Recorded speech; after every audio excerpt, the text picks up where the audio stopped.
NFL after I've talked to several ex-NFL players with the video posting. So Sure. my question is, what's keeping him on this team? Well, first of all, it's two separate issues. The first issue with the domestic violence, we became aware of that late March, and we followed protocol. We called the NFL and kind of gave them the information they needed, and that's it's simple as that. It's in the court's hands. It's in the league's hands. As far as the Snapchat issue, it was addressed with our team. We can't do it. Social media is tough. Our players do a great job with social media. Kind of showing how hard they're working. Talking to our fans. So that's a positive part of social media. And I think with Parksy, it was innocent enough. He was trying to showcase how hard he's working, but he can't do it because what we do here is personal and private. But his intent was not to hurt us or a teammate. So in my opinion, those are two separate issues. But it was so about the Snapchat. That's Sure. not an acceptable thing that he's done. That's Absolutely not. And it's been addressed. But again, it's all about intent, right? What was his intent? His intent was to show how hard he was working for us and for this city. So it wasn't about hurting a teammate or hurting the Broncos. Does he realize what a bad look it was? Absolutely, he does. And again, guys, the social media, it's different than what I grew up around. It's their everyday lives. So sometimes they kind of fall into the trap of it being a normal deal. But this is work. This is a workplace.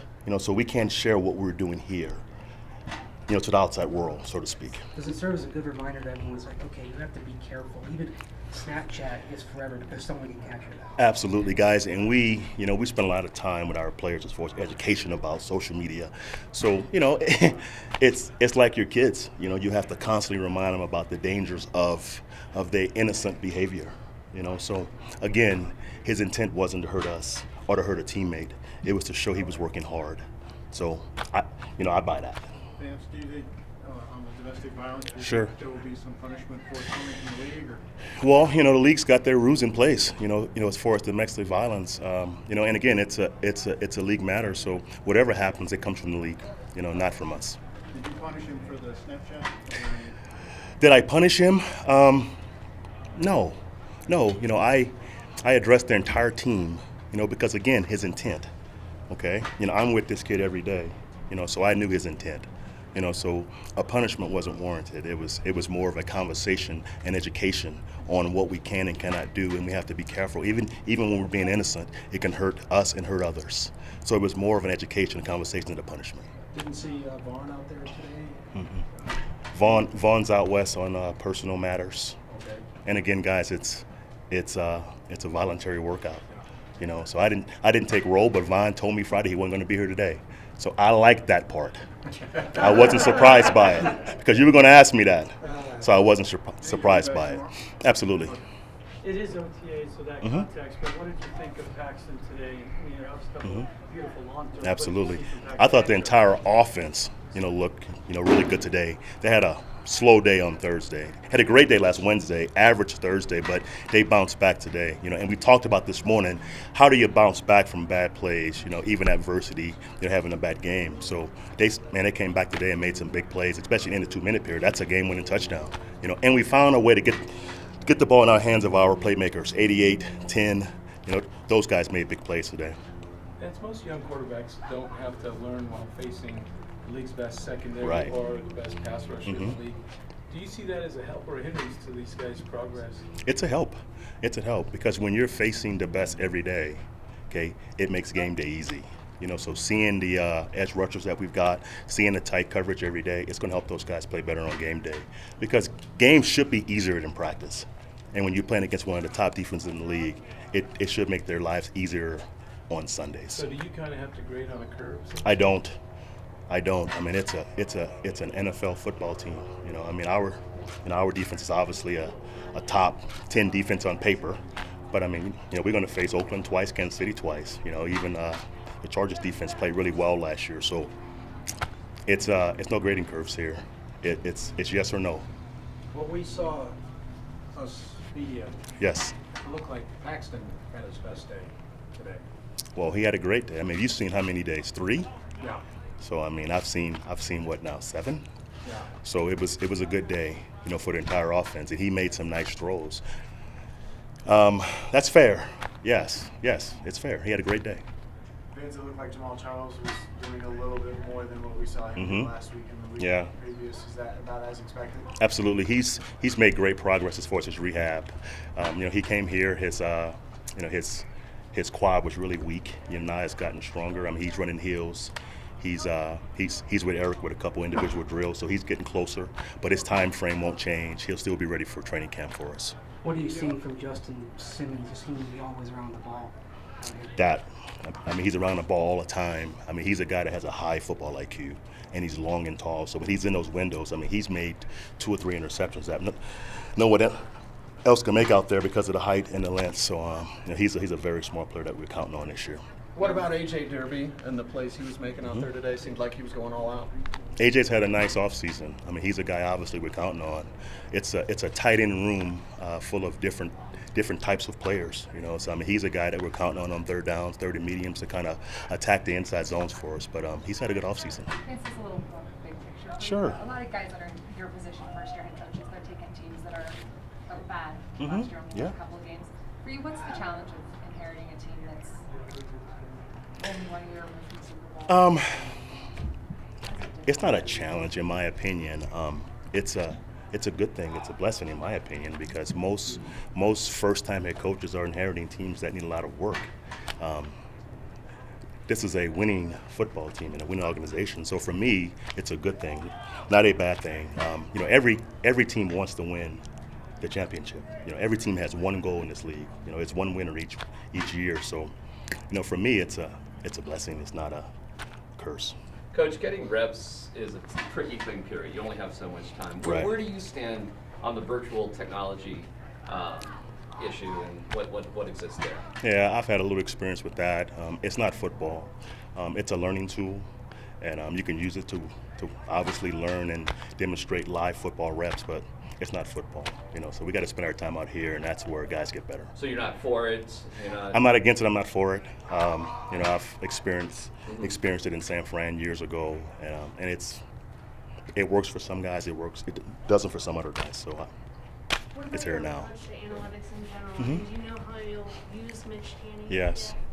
Well, in Miami last year, that department played a big role for us as far as the advanced scouting, as far as the game day management also. So Mitch is a bright guy, and he's great with the numbers and the rules. So for me, it's going to be an important part of what we do as far as our game plan each week and as far as game management. I mean, he's going to be directly involved with game management on game day. So he'll be wearing a headset. Yes, he will be in the box, and he will be tied right to me. Absolutely. What did you see from Kasim Adeli and the guys that are comfortable with Shaq? Well, Kasim hadn't been healthy all offseason, so he's working his way back. He's probably 85% healthy right now, but he's a guy we signed because he can rush the passer. So that's what we've seen. I mean, he's a relentless rusher, on pass down. Then he's a big body who can set an edge on run game, in run game. So he's a guy that's going to have to step up until Shaq returns. Vince, you said OTAs when you talked to quarterbacks before. Yeah. Next week's mini camp, would Yes. you split them even again? Or Absolutely. We've got 5 opportunities next week, and well, it's really 3 practices, guys, and 2 walkthroughs. So it'll be equally split. And Mike's done a good job of giving one guy to start, but inside of practice, kind of alternating guys, per period. So they're getting fair reps, and they're getting the same opportunities for situational periods like 2-minute. Paxton went first today, and Trevor went first last week. So he's done a great job of keeping it pretty equal as far as the reps. In regards to mixed in receivers with like the 2 offensive line. I've seen you put in the receivers. Absolutely. Yeah, I mean, right now the depth chart's kind of fluid. Everyone's working with everyone. And What were your it's been the initial case. thoughts about analytics when it first sort of became in vogue to have a part of coaching? Did you Right. dismiss it, or were you always on board? I did not, because the information they give us is the things that we've been researching for coaches for years, but it takes us longer to do it because we coach in football and coaching players and having meetings. So their information as far as the numbers of the game is critical in my opinion. Each week in Miami last year, we had those guys kind of research what the teams were doing well and what they wasn't doing well. So you can you can kind of game plan, for what they're doing well, and attack what they wasn't doing well. So it's a big part of what I believe in. With Do you both guys use Paxton it and now during practices just to monitor how much they're playing out there just to keep track of? We have a GPS system on our players to kind of track their yardage and track their speeds. Absolutely.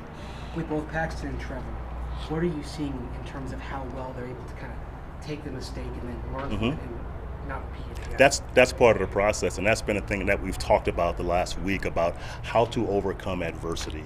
How to turn one bad play into a positive, and that's part of playing quarterback. It's going to be adversity every game.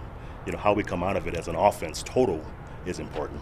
Do you like to see, like in the case of Simeon, he started more than once last year. See him take a few more chances in these situations than just always go with the check down or the easy solution? Or how do you look at it as the quarterbacks develop? Well, it depends. It depends. I mean, it depends on down and distance. It depends where we are in the football game. Okay. Just it's their job to move the chains. To put the ball in our guys' hands to help them make plays, and that's what's important. McKenzie looked like he got around the corner on return right. You been doing that? He's a guy that we're going to use, obviously in the slot, in the return game, but also maybe in the backfield a little bit. He's got a skill set that we can use him a lot of places. He's exciting, and he's a smart guy. He's a tough guy. So, we're excited about him going forward. Does Olivo see any of? I'm sorry? Does Coach Olivo see any of Tyreek Hill and McKenzie a little bit? How they? Or is that unfair? That's tough to say. It's so early. Tyreek's he had a hell of a year. That's amazing what he did last year. We're hoping to get something like that out of McKenzie as far as his return ability and his slot receiving skills and his backfield skills. So maybe could. We'll see. We'll see. Yeah, Vance, that's good. Are they going to mini camp with everything installed? Yes. We've got I think about 12 installs on both sides of the ball. So it's going to be their third time hearing it during training camp. So it should be all finished up by Thursday. Kind of mix it all in for mini camp and then repeat the same install during training camp. So yeah, absolutely. We do test them in any way and see if they. We're testing them every week. Yeah, we're testing them on paper every week. By position. So it's a process. It's a long process. No one's ready to play right now, including us. Last one, Nikki. With Shaq expected to miss a couple months, 2 months, do you anticipate bringing anybody else in just for this? Not right now. Everybody's roster is pretty full and fit right now. It's no one available to bring in. But moving forward, you never know. We're always looking for players to help us become a better team. So if someone comes available and it fits us, we will go for it. Okay, thank you, Coach. Thank you, guys. Thank you.